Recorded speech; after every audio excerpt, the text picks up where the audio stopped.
या कलियुग जर पाहिला गेलं बाबा, मी एखाद्याला जर प्रश्न केला, महाराज कोण आहे सुखी आपल्या इथल्या परिसरातला, एखाद्या दादाच्या मुखातून बाबा वाक्य निघल, तो जो पोरगा आहे ना त्याच्या वडिलांना कोट्यवधी रुपयाची प्रॉपर्टी कमवून ठेवली.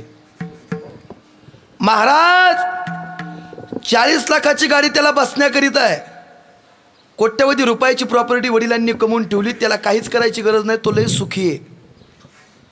या कलियुगात तरी ज्याच्याकडे पैसा सत्ता संपत्ती धन दौलत आहे तो सुखी नाही. मग कोण सुखी महाराज? ज्याचं शरीर निरोगी तो एकमेव श्रीमंत आहे. वाक्य खूप महत्वाचं. महाराज ज्याचं शरीर निरोगी तो एकमेव श्रीमंत व्यक्ती. 40 लाखाची गाडी फिरायला आहे बाबा, पण मूळव्याधाचा त्रास आहे, अर्धा तासाच्या पुढे बसता येत नाही. सुखी म्हणावं का? तुम्ही मला प्रश्नाचं उत्तर द्या. नवे नवे कोट्यावधीचा बंगला आहे महाराज, पण ऐका ना, त्या कोट्यवधीच्या बंगल्यामध्ये फक्त नवरा आणि बायकोच राहते, एकही मूल नाही त्यांना.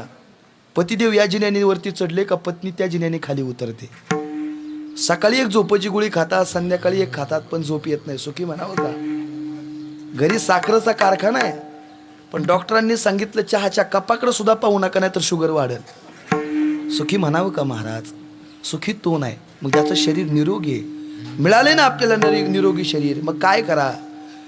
काळ सारावा चिंतने एकांतवासी गंगा स्नाने,